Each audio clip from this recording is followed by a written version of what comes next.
Hey, what's up? This is Blake Wesley, and you're listening to The Briefcase with Casey Holdahl. Greetings, Blazer fans, and welcome to The Briefcase, presented by Spirit Mountain Casino. Episode 178 of The Briefcase, presented by Spirit Mountain Casino. I am Casey Holdahl, and your Portland Trail Blazers getting a 5-game road trip off by going 0 for Florida, losing 2 games to start the trip, one in Miami to the Heat, where they fade down the stretch in the fourth quarter, and then the other versus the Magic on Monday night, where they finally get over the top, get a lead, but then can't execute late. We'll talk about both those games and look forward to the next 3 games of that trip on this edition of The Briefcase, presented by Spirit Mountain Casino. Well, the Trailblazers headed to Miami a few days early in order to prepare for their game versus the Heat in Miami on Saturday. Trailblazers looked pretty good throughout the process, but could not get over the top late in the game, end up losing 136-131 to the Heat in Miami Saturday night. Trailblazers go up by as many as 12 in the first quarter, and then the Heat rally back to take a 72-65 lead into the halftime intermission. Heat then go up by 12 in the third quarter. Blazers once again rally back to cut the lead to 197 going into the fourth. The Heat and the Trailblazers, 2 teams playing as many possessions as any team in the league this year, playing 2 of the fastest paces of any team in the league this year. The Heat playing without a number of their main rotation players, as are the Trailblazers. The Heat also playing on the second night of a back-to-back. Game goes back and forth throughout the entire fourth quarter. 7 ties and 10 lead changes in the fourth quarter alone.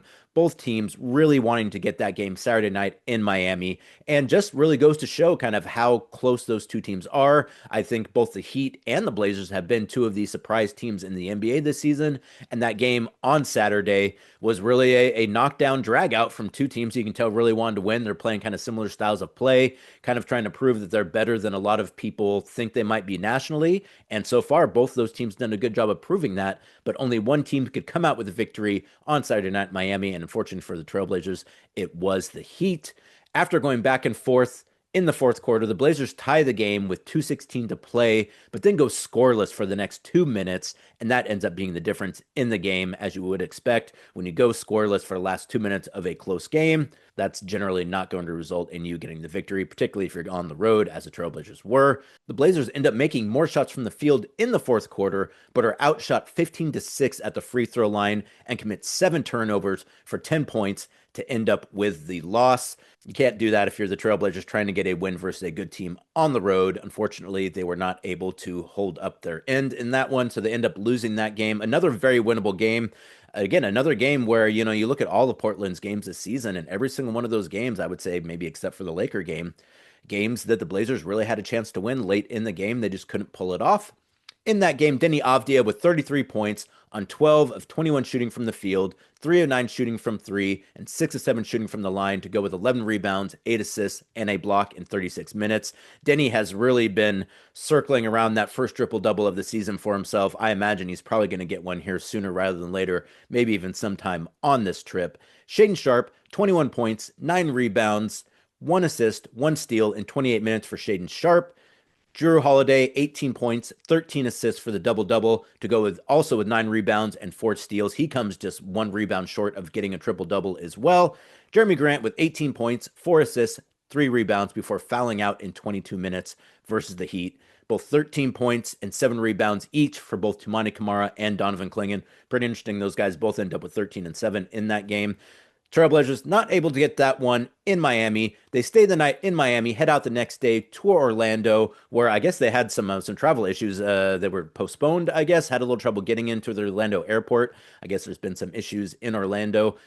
Finally able to get there, though, a little bit later, have a practice once they get off the plane in Orlando. Get to business Monday night versus the Magic in Orlando. Blazers end up losing that one, 115-112, Monday night at... I don't know what they're calling the arena in Orlando now. It's a nice arena. It was Amway Center. I don't think it's Amway anymore. Either way, Blazers end up losing that game, unfortunately. And a game where, I think the Blazers were probably lucky to be in it, and very, well, I won't say lucky necessarily because they did the work, but they did not put themselves in a very good position to be successful in the fourth quarter of that game. But nevertheless, they stuck with it as they've done all season long, able to make that one a game, and really a game they probably should have won. Just too many mistakes at the end of that game.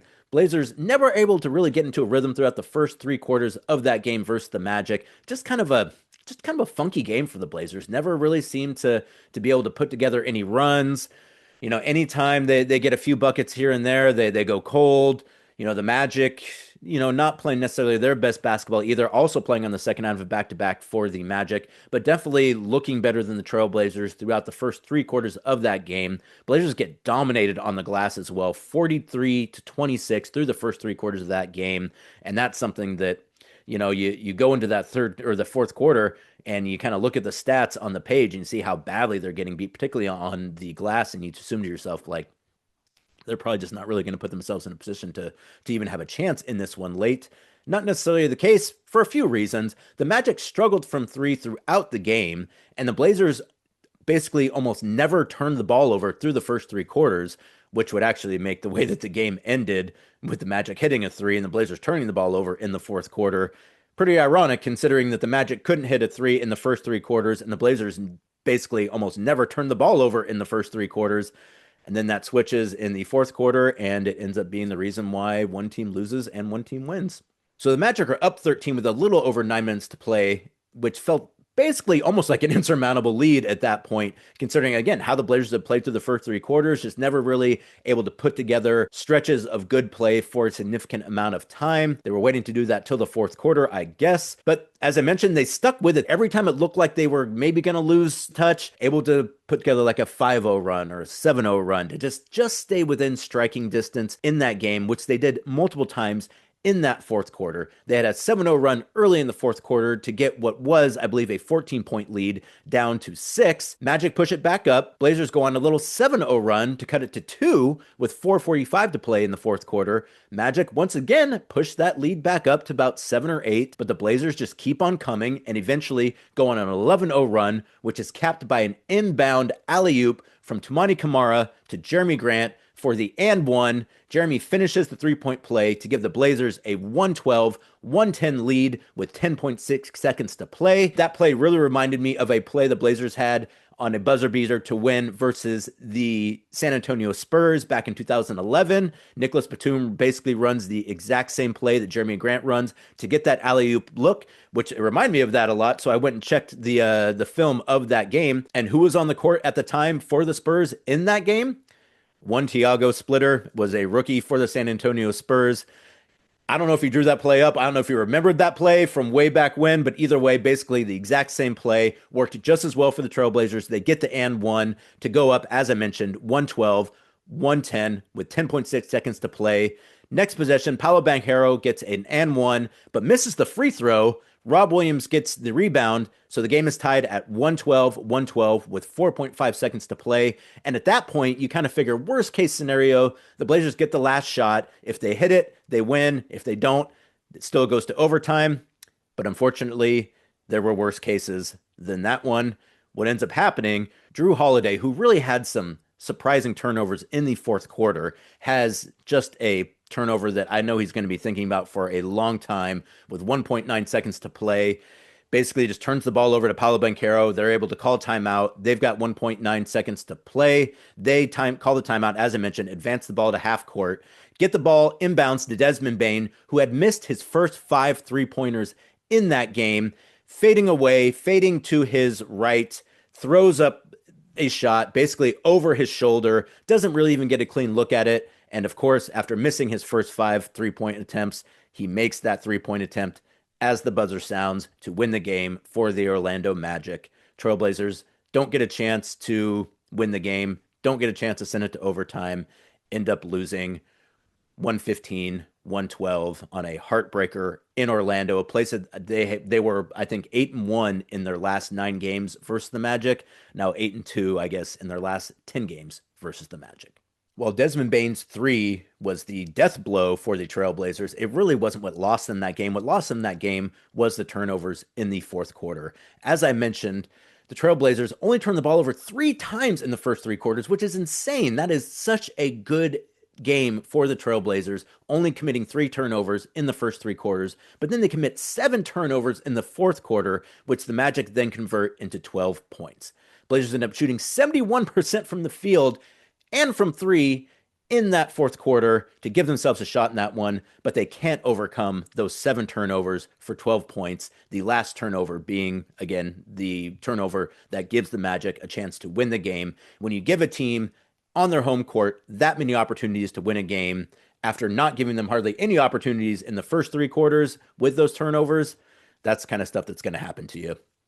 It's just the way it goes in the NBA and in sports in general. There's just a way things work. If you tempt fate too many times, eventually fate is going to take you up on the offer.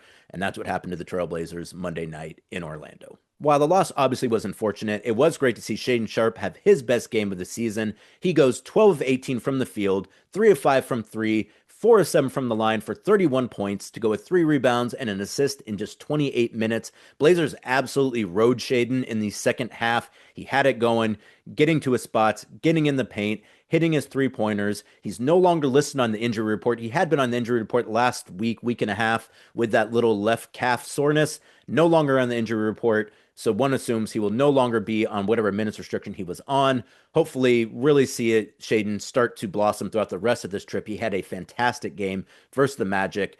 Really would love to see him follow up that game versus the Magic with a just as good of a performance versus the New Orleans Pelicans a few nights from now. If we do see that, then I think you start to really get excited about Shaedon kind of turning the corner after, again, not a rough start, but maybe just a slow start for Shaedon.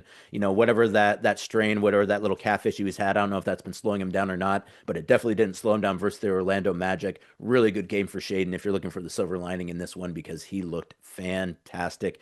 Looked like a go-to scorer that you can rely on to go out and get buckets for you in the fourth quarter, which is something this Trailblazers team needs. And Shaedon is the guy who I think is most likely to provide that. So really good to see that out of Shaedon Monday night, even in the loss. Deni Avdija, as I mentioned, once again, just on an incredible start to his season.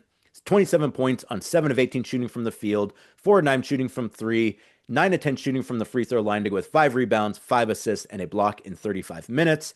Jeremy Grant, 17 points, 4 assists, and a rebound in 30 minutes. Jrue Holiday with 13 points, 7 assists, 7 rebounds, and 2 steals. Though once again, I'm sure the only number he's going to be thinking about are those turnovers in the fourth quarter. And then on the Magic side, Paolo Banchero and Desmond Bane combined for 50 points. Obviously, the last 3 of those 50 points, the points that really mattered for the Orlando Magic to give them that victory. So the Trailblazers start off their first 5-game trip 0-2 with losses to the Heat and Orlando. Now the trip starts heading westward, where they'll face the New Orleans Pelicans on Wednesday in, is it still Smoothie King Arena? I should probably figure out what these arenas are all called these days.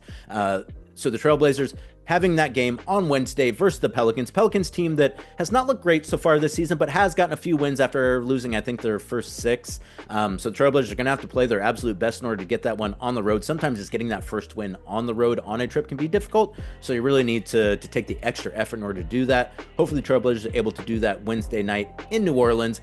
After that, they would play their second NBA Group C Cup game on Friday versus the Rockets in Houston. And then they finished off the trip by facing the Mavericks in Dallas Sunday afternoon at American Airlines Arena. Though all those games are on KUNP, Blazer Vision, and 620 AM, though I'll also say that the game versus the Mavericks is also on KATU, so regular old Channel 2 for that one as well. So plenty of places to watch the next 3 games. Hopefully the Trailblazers able to turn it around, get some wins on this trip before heading back to Portland.